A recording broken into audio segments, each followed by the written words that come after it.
ಗಡಿನಾಡು ಬಳ್ಳಾರಿ ಅಂದ್ರೆ ಸಾಕು ನೆನಪಿಗೆ ಬರೋದೇ ಅಲ್ಲಿನ ಜೀನ್ಸ್ ಉದ್ಯಮ. ಆದರೆ ಆ ಜೀನ್ಸ್ ಉದ್ಯಮಕ್ಕೀಗ ರಾಜ್ಯ ಮಾಲಿನ್ಯ ನಿಯಂತ್ರಣ ಮಂಡಳಿ ಶಾಕ್ ಕೊಟ್ಟಿದೆ. 36 ಜೀನ್ಸ್ ವಾಷಿಂಗ್ ಘಟಕಗಳಿಗೆ ನೋಟಿಸ್ ನೀಡಿದ್ದು ಬೀಗ ಜಡಿದಿದೆ.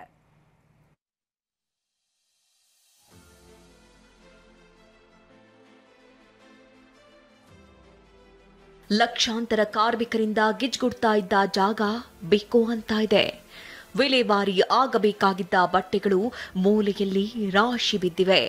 ಅಷ್ಟಕ್ಕೂ ಇದಕ್ಕೆಲ್ಲ ಕಾರಣವೇ ವಾಷಿಂಗ್ ಘಟಕಗಳ ಬಂದ್.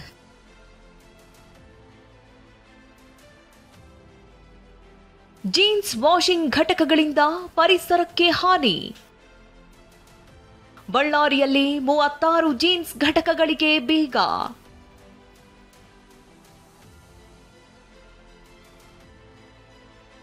ಗಣಿನಾಡು ಬಳ್ಳಾರಿ ಜೀನ್ಸ್ ಉದ್ಯಮದಲ್ಲಿ ಅಂತಾರಾಷ್ಟ್ರೀಯ ಮಟ್ಟದ ಮನ್ನಣೆ ಪಡೆದ ಜಿಲ್ಲೆ. ಆದ್ರೀಗ ಇದೇ ಜೀನ್ಸ್ ಉದ್ಯಮಕ್ಕೆ ಬ್ರೇಕ್ ಬಿದ್ದಿದೆ. ಮೊಂಡರಗಿ ಇಂಡಸ್ಟ್ರಿಯಲ್ ಏರಿಯಾದಲ್ಲಿ 100 ಜೀನ್ಸ್ ವಾಷಿಂಗ್ ಘಟಕಗಳಿದ್ದು ಇದರ ಕಲುಷಿತ ನೀರನ್ನ ನೇರವಾಗಿ ಕಾಲುವೆಗೆ ಬಿಡಲಾಗ್ತಾ ಇತ್ತು. ಇದರಿಂದ ಪರಿಸರಕ್ಕೆ ಜಲಮೂಲಕ್ಕೆ ಹಾನಿ ಅಂತ ಸಾಕಷ್ಟು ಬಾರಿ ಮಾಲಿನ್ಯ ನಿಯಂತ್ರಣ ಮಂಡಳಿ ನೋಟಿಸ್ ನೀಡಿತ್ತು. ಇದ್ಯಾವುದಕ್ಕೂ ಕ್ಯಾರೆ ಅನ್ನದ ವಾಷಿಂಗ್ ಘಟಕದ ಮಾಲೀಕರು ಕೆಮಿಕಲ್ ಮಿಶ್ರಿತ ನೀರನ್ನ ಕಾಲುವೆ ಹರಿಸ್ತಾ ಇದ್ರು. ಹೀಗಾಗಿ 36 ಜೀನ್ಸ್ ವಾಷಿಂಗ್ ಘಟಕಗಳಿಗೆ ಮಾಲಿನ್ಯ ನಿಯಂತ್ರಣ ಮಂಡಳಿ ಬೀಗ ಜಡಿದಿದೆ.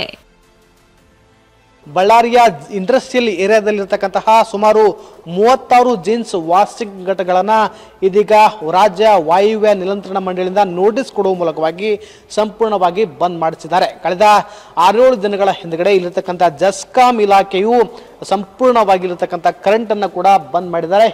ಒಂದು ಶುದ್ಧೀಕರಣ ಘಟಕದ ಸ್ಥಾಪನೆಗೆ ಕನಿಷ್ಠ 20 ರಿಂದ 25 ಲಕ್ಷ ರೂಪಾಯಿ ಖರ್ಚಾಗುತ್ತೆ. ನಷ್ಟದಲ್ಲಿರುವ ಜೀನ್ಸ್ ವಾಷಿಂಗ್ ಘಟಕದ ಮಾಲೀಕರು ಹೊಸ ಶುದ್ಧೀಕರಣ ಘಟಕಗಳನ್ನು ಹಾಕಲು ಆಗಲ್ಲ ಅಂತಿದ್ದಾರೆ. ಘಟಕಗಳಿಗೆ ಜಸ್ಕಾಂನಿಂದಲೂ ವಿದ್ಯುತ್ ಸಪ್ಲೈ ಕಡಿತವಾಗಿದ್ದು ಜೀನ್ಸ್ ಉದ್ಯಮ ನಂಬಿದ್ದ 2 ಲಕ್ಷ ಜನ ಬೀದಿಗೆ ಬಿದ್ದಿದ್ದಾರೆ. हमारा पानी से वो लोग का क्या होता है, नाले में गांव वाला कंप्लेन किया बोल रहे हैं. गांव वाला के हिसाब से वो लोग एक्शन लिया है. एक्चुअली हमारा पानी से इसमें कुछ भी नुकसान नहीं है.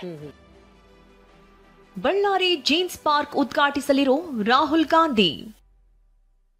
ಬಳ್ಳಾರಿ ಕಾರ್ಖಾನೆಗಳ ಸಮಸ್ಯೆ ಕುರಿತು ನಿನ್ನೆ ಸಿಎಂ ಸಿದ್ದರಾಮಯ್ಯ ಸಭೆ ನಡೆಸಿದ್ರು.